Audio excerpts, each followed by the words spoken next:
Camel. Experience is the best teacher. Try a Camel. Let your own experience tell you why more people are smoking Camels than ever before. And draw up a chair for tonight's Camel Show, starring Bud Abbott and Lou Costello.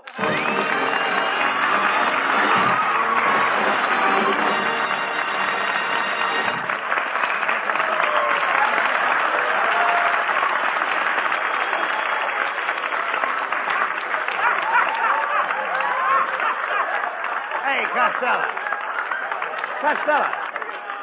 Come over here, Costello. You know, I tried to find you last night. Where in the world were you? Oh, I spent the evening over at Hetty Lamar's house, Abbott. Hetty calls me 2 or 3 times every week to come over and spend the evening. Yeah, doesn't her husband object? Why should he? I'm the cheapest babysitter in town. Will you talk sense, please? Hey, Lou, I hope you're saving the money. I hope you're saving the money they pay you for minding that baby. You know, we pay our income tax March 15th. Oh, don't worry about me, Abbott. I'm loaded. I got a California bankroll. What's a California bankroll? 2 singles wrapped around an orange. Oh. Hey, Abbott. Last night I was helping Hetty Lamar figure her income tax. Oh, how can you figure income tax? You can't even count. Give me a problem. Oh, all right. Give me a problem. Suppose steak costs $1 a pound. Yep. Now, how many pounds would the butcher give you for $5? 4 pounds. That's not right. I know, but they're getting away with it. All right. Listen, Costello, you're impossible.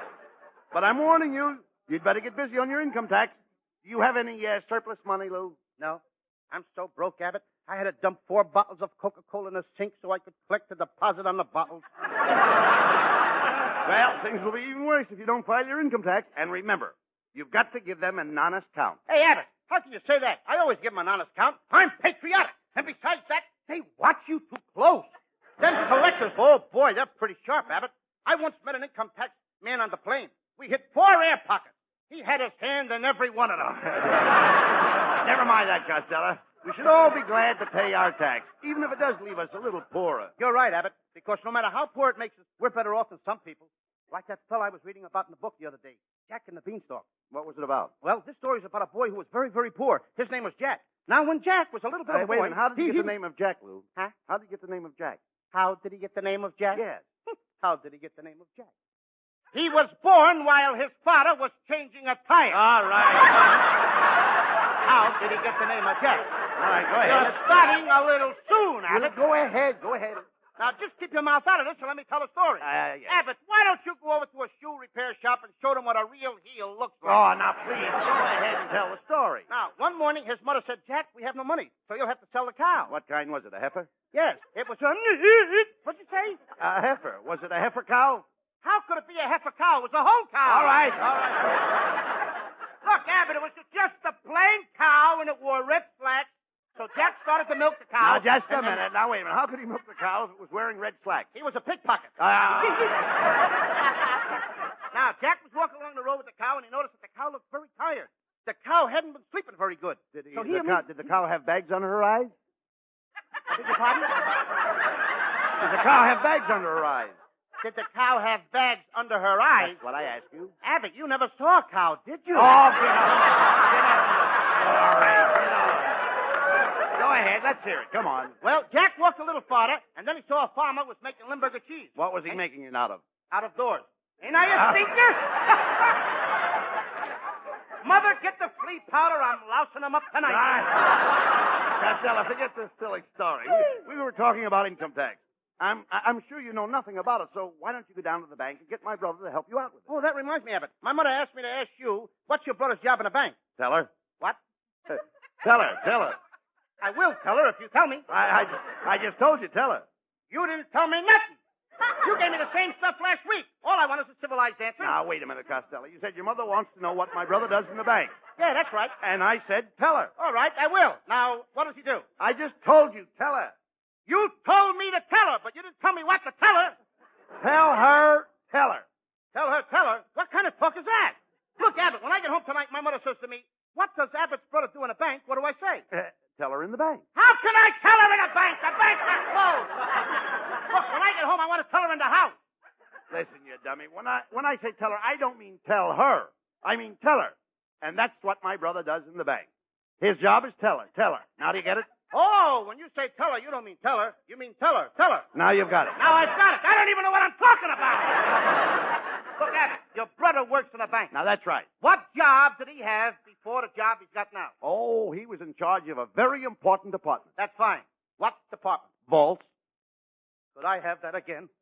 Vaults, Costello, vaults. Vault? Abbott, you know I can't vault. But I will try a rumba. No, Costello, let go of me. Play, Ennis, play. And remember, Abbott, you asked for this dance.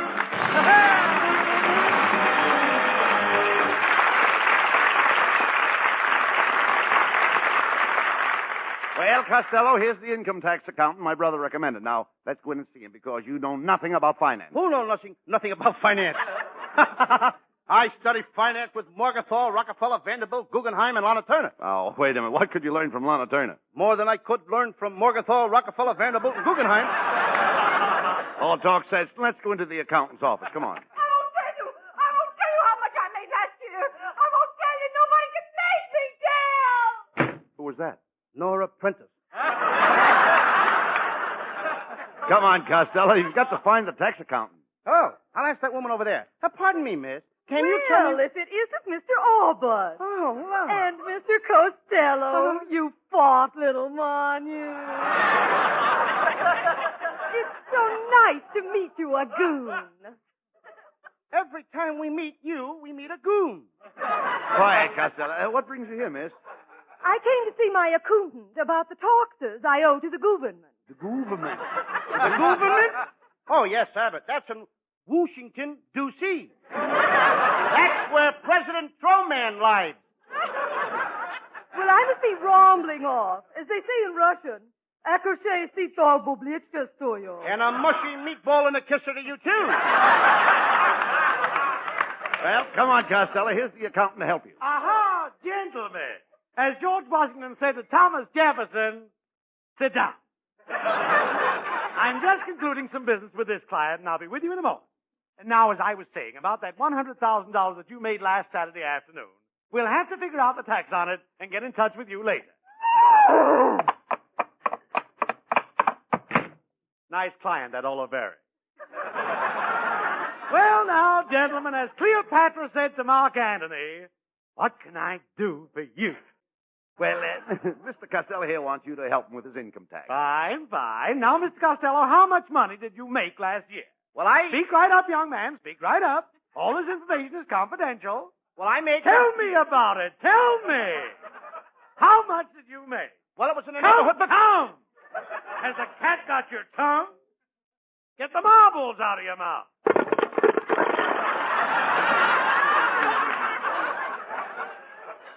That's better. Now, Mr. Costello, if you don't fill out your income tax form, you'll go to jail. They'll put you behind bars in Leavenworth, Kansas, or Atlanta, Georgia. Please, Abbott, not Georgia. Don't let them send me to Atlanta. It's terrible to be in jail in Georgia. Why? 2 wardens. Well, let's get down to business now. As John Alden once said to Miles Standish, did you work last year? Yes, and I had a very steady job. Aha. What did you do? I was best man at Artie Shaw's wedding. In the fiscal year of 46, by what method did you ascertain your income? Well, what was that? Oh, the man wants to know how you filled out your form last year. By eating mashed potatoes and banana splits.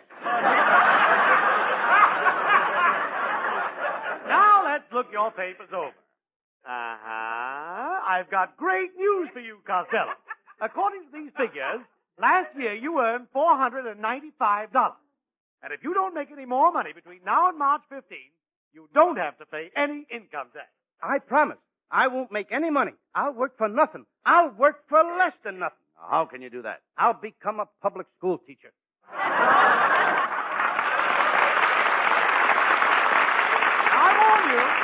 I warn you, Costello, don't make another penny. Don't even fill in telephone slots or play pinball machines. Thanks, mister, and you can send me a bill. Yes. As Josephine said to Napoleon, I will. Oh, boy, Abbott, am I happy. No income tax to pay. No problems. Hello, Mr. Abbott. Up to now. Hello there, Mrs. Wetwash. Well, Mr. Abbott, I see they've grounded the Goodyear blimp. Oh, pardon me, it's Costello. I'm too excited. I just came from the doctor. He's going to change my nose. Good. Maybe this time they can put it in the middle of your face. Mrs. Whitwash, Costello just filed his personal income tax. Oh, you fat little businessman, you. I'd hate to pay the tax on your corporation. Oh, boy, I taxed my brain for that one. Mrs. Whitwash, there's no tax on abandoned property. That reminds me, Costello, I still owe you $20 for mowing the lawn last month. Gee, that's well. And Don't take it, Costello. Remember what the man said? Oh, that's right. Mrs. Whitwash, I don't want your money. But you did the work, and the money is yours. Mrs. Whitwash, you couldn't force me to take that money. Oh, now isn't that sweet? Well, if you won't take the money, then I must give you a great big kiss. Okay. You forced me. Give me the money. Goodbye, Mrs. Whitwash. Now, Costello, look what you've done.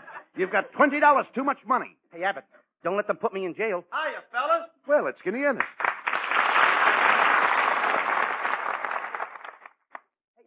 Hey, Abbott. Now, maybe I can unload this dough on him. Hey, Skinny, could you use $20? No, me? I got plenty of money.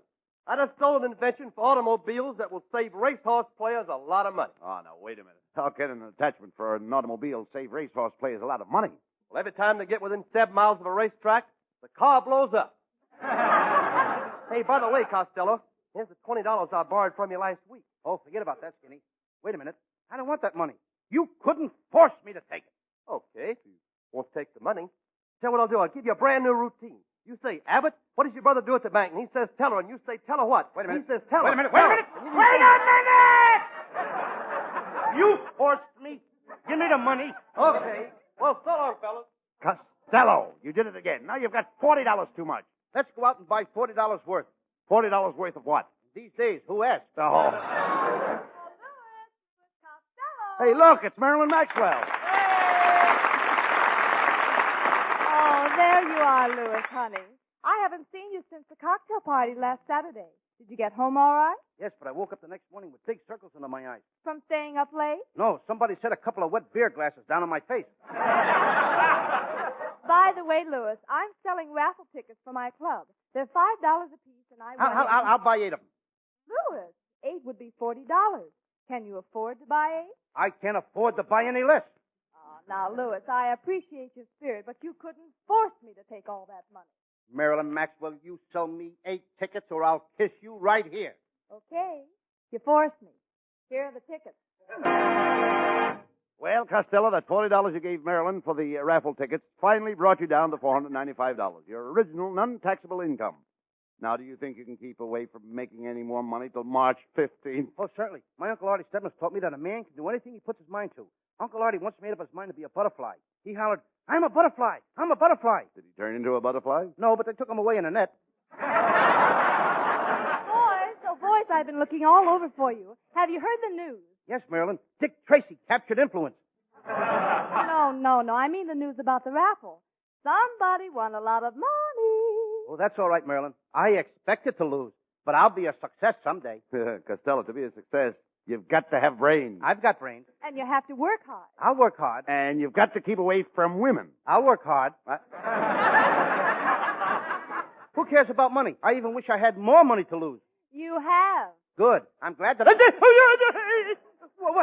What did you say, Marilyn? Yes, Louis. The 8 chances you bought for me won the first 8 prizes in the raffle. No. So here's your money. $3,000. No. Marilyn, what have you done to me? After what we've meant to each other, I treated you so nice. I took you out. I took you to the swellest places. Showed you a good time. And now, in 10 days before income taxes are due, you put me in a higher bracket. Oh, I wish I was dead. Broke. Well, Louis, I don't understand you. You should take that $3,000 and sink it into something. A great idea. Where's the nearest river?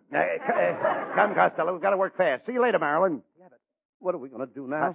Costello, you ingrate. Yeah. You and your raffle tickets. Here I work my fingers to the bone. I slave. I stay up nights thinking how to keep you broke. And you go behind my back and win $3,000. Why? Why do you always do these things to me? Oh, I'm a bad boy!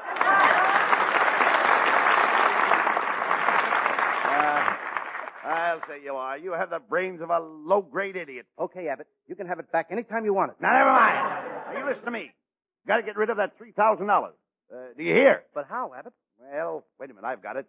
We give $1,000 apiece to the first 3 people we meet. Pardon me, gentlemen. I'm in distress. Would you help me out? Help you out of this dress? Lady, you can't walk around the street without a dress on. Shame on the lady. Shame on the Costello, please. The lady wants to walk around. No. Shame Listen. on you. Costello, you don't Bad understand. lady. Look, Lou, please. When she says she's in distress, she's not talking about this dress she's in. She's talking about distress she wants to get out of. She must be Gypsy Rose Lee's grandmother. No, Costello. Can't you see this old lady is in distress? Certainly. Well, she wants to get out of it. Don't just stand there, Abbott. Put a screen around her.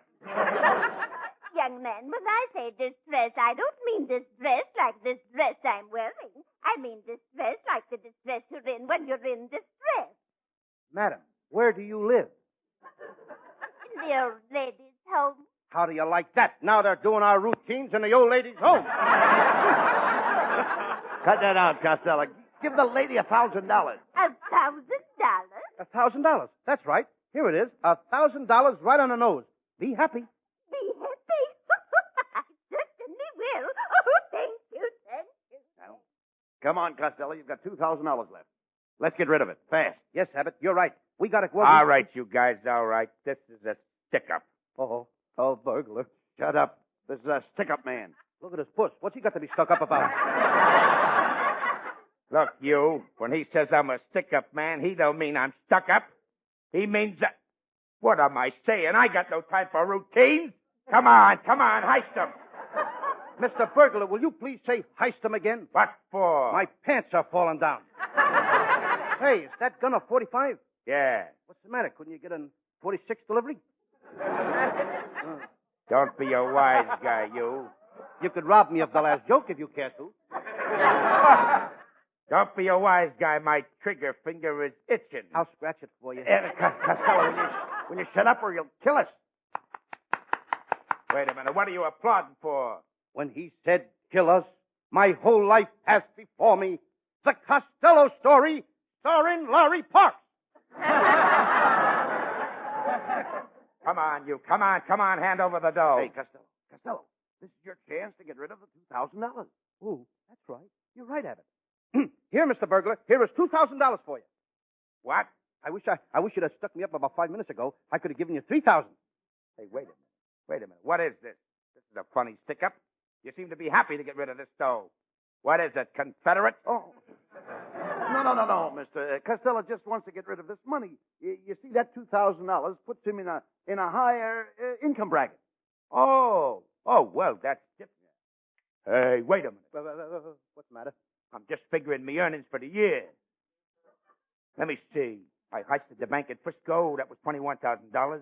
The bank in Oakland. That was $42,000. Then I stuck up the bank in Pismo Beach. You must have got a few thousand clams out of there. Yeah, I can't pay tax on all that loot. I got to get rid of it. Yes, sir. And you'd better do it before March 15th, too. March 15th? Mm-hmm. I'm going to get rid of it right now. Here, Fatso. Here's $35,000. And I ain't going to take it. You'll take it or I'll brain you. Don't be afraid of him, Costello. Stand up to him. Don't be a coward. You're not afraid of him. That's right. I ain't afraid of you. I've got courage you haven't got. I've got fortitude you haven't got. Now I've got a lump on the head that you haven't got. Here's the money. So long, jerk. Hey, Abbott, what am I going to do with all this money? Give it to somebody quick. Here comes an old lady. I'll give it to her. Now, pardon me, madam. Would you like... Oh, there you are. I've been looking all over for you. Hey, Abbott, it's the same old lady I gave the other $1,000 to. Yes, I am. And remember when you gave me the $1,000, you said be happy? Yes.